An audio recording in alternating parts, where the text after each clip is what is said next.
큐티가 살아야 영적 생활이 삽니다. 오늘도 주님이 주시는 십자가 은혜를 누리는 하루가 되시기를 바랍니다. 오늘은 5월 8일 금요일입니다. 하나님께서 우리에게 주신 말씀은 룻기 4장 7에서 12절 말씀입니다. 옛적 이스라엘 중에는 모든 것을 무르거나 교환하는 일을 확정하기 위하여 사람이 그의 신을 벗어 그의 이웃에게 주더니 이것이 이스라엘 중에 증명하는 전례가 된지라. 이에 그 기업 물을 자가 보아스에게 이르되 내가 너를 위하여 사라 하고 그의 신을 벗는지라.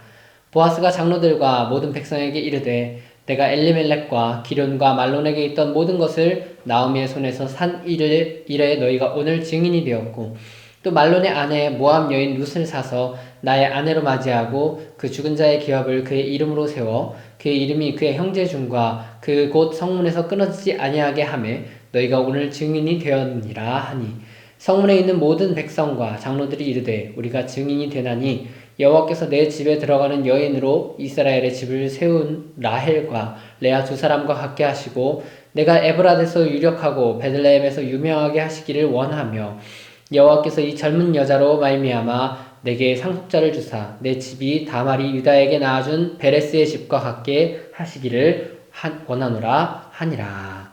아멘.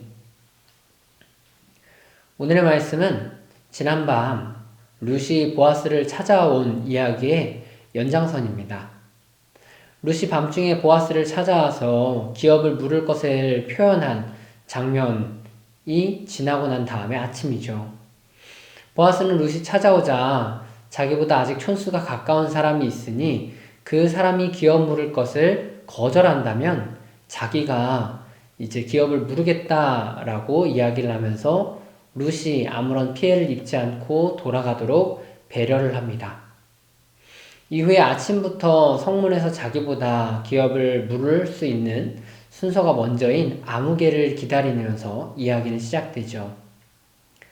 앞에 우리가 성경을 본 대로 아무개는 보아스에게 기업 물을 권한을 넘겨줍니다. 자기는 기업 물는 것이 부담되기 때문에 하지 않겠다라고 이야기를 하죠.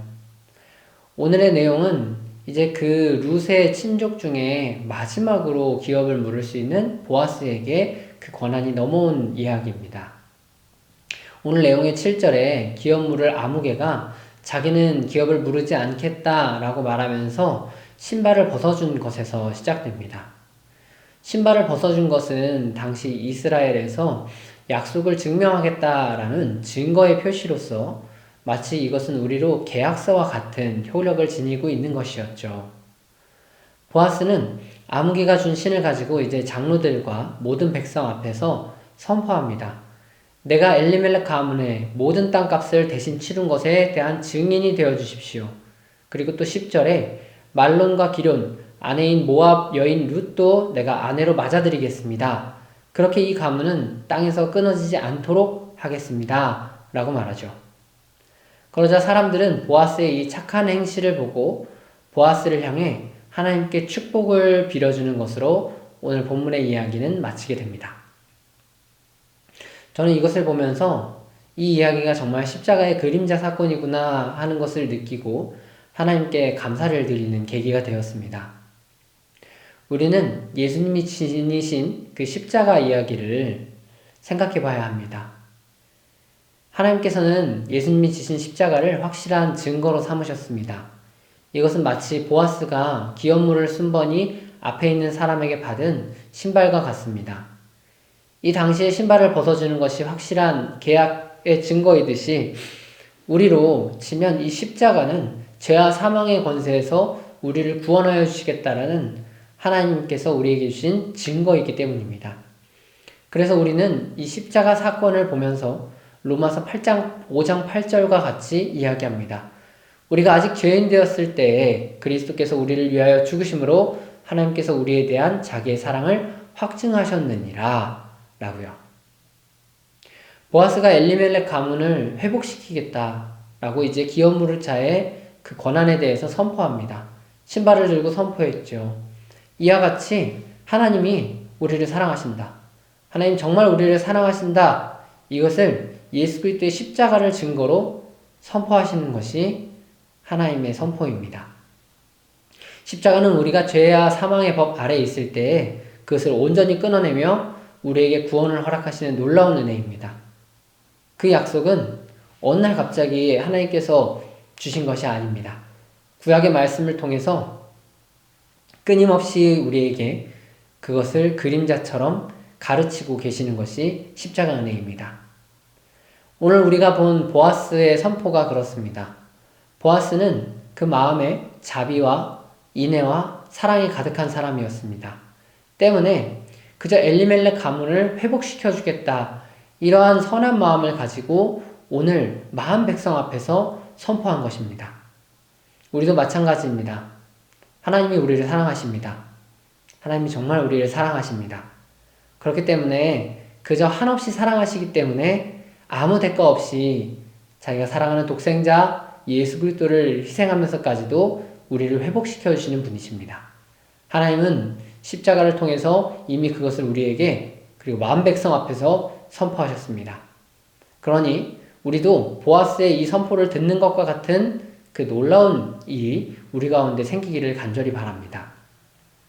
보아스는 온 백성 앞에서 이를 선포하였고, 온 백성은 보아스가 룻과 엘리멜렉 가문을 얼마나 사랑하고 아끼는지에 대한 이야기를 들었습니다. 또한 룻도 이 보아스의 선포를 듣고 이 선포는 이제 룻에게는 현실이 됩니다. 이제 룻의 모든 상황이 이 선포 이후에 회복되는 것이 룻기와 그리고 성경에서의 역사입니다. 이와 같이 주님의 십자가 보혈의 능력이 선포되는 그 모든 곳에서는 이 보아스의 선포와 같은 능력이 오늘 우리에게 허락되는 것입니다. 이 말씀을 믿음과 능력으로 받는 이에게는 오늘도 룻과 같은 역사가 일어나는 것이 성경의 약속입니다. 룻이 회복되었듯이 우리도 십자가의 복음을 들으면 회복됩니다. 룻이 가문이 다시 일어섰던 것 같이 우리의 영혼도 예수 그리스도의 십자가를 통해서 회복되고, 그리고 우리의 영혼도 하나님의 능력 안에서 살아가게 됩니다. 그러니 십자가 복음을 듣고 복음을 듣는 모든 여러분들이 마음이 요동하기를 저는 간절히 바랍니다. 성령의 은혜를 통해 십자가 역사가 여러분 안에서 오늘도 생생하게 보아스가 외쳤던 것과 같이 들리는 역사가 일어나기를 바랍니다. 보아스가 마흔 백성 앞에서 룻의 가문을 회복시키겠다는 선포가 오늘 우리의 삶에서도 내적으로 임하기를 바랍니다. 주님이 온 백성과 그리고 하나님 앞에서 나의 죄를 사하시겠다라는 그 선포, 그것을 십자가를 지시면서 하셨습니다. 그것이 성령의 은혜 안에서 오늘 우리에게 선포되어지는 하루가 되어서 저와 여러분의 삶이 다 회복되어지고 그 복음을 통해서 일어나는 사람이 많아지기를 간절히 바랍니다. 그렇게 우리가 복음을 통해 일어나고 주님이 주시는 그 사랑의 마음을 받아서 예수 그리스도를 닮아간다면 우리도 보아스의 마음을 이제는 이해할 수 있습니다. 보아스가 그저 한없는 사랑과 인애와 자비로 룻에게 이렇게까지 행동했던 것과 같이 하나님은 우리를 세우셔서 수많은 룻과 같이 우리의 주변에서 넘어져 있는 사람에게 우리를 보아스와 같이 보내기를 원하고 계십니다. 주님께서 우리에게 십자가 능력을 허락하셨으니 우리도 보아스와 같이 예수 그리스도의 사랑을 그대로 실천할 수 있는 능력의 그리스도인이 되기를 주님의 이름으로 축복합니다. 기도하겠습니다. 주님께서 십자가를 지시고 죽으신 후에 사흘 만에 부활하셔서 우리에게 그 사랑의 증거를 확증하셨습니다. 이제 십자가를 바라보며 우리는 그 능력을 경험하고 세워집니다. 우리도 보아스와 같이 룻을 사랑하는 사람처럼 우리도 이웃을 사랑하며 살아갈 수 있는 사람이 되기 위해 오늘도 십자가의 은혜를 간절히 구합니다. 주님께서 십자가 능력을 통하여서 우리를 회복시키시고 세우시고 다시 한번 룻과 같이 넘어져 있는 사람들에게 우리를 보내셔서 십자가의 능력을 그들에게도 전할 수 있는 그리스도인 될 수 있도록 허락하여 주시옵소서. 감사합니다. 예수님의 이름으로 기도합니다. 아멘. 이제 말씀과 기도 제목을 가지고 함께 기도하겠습니다.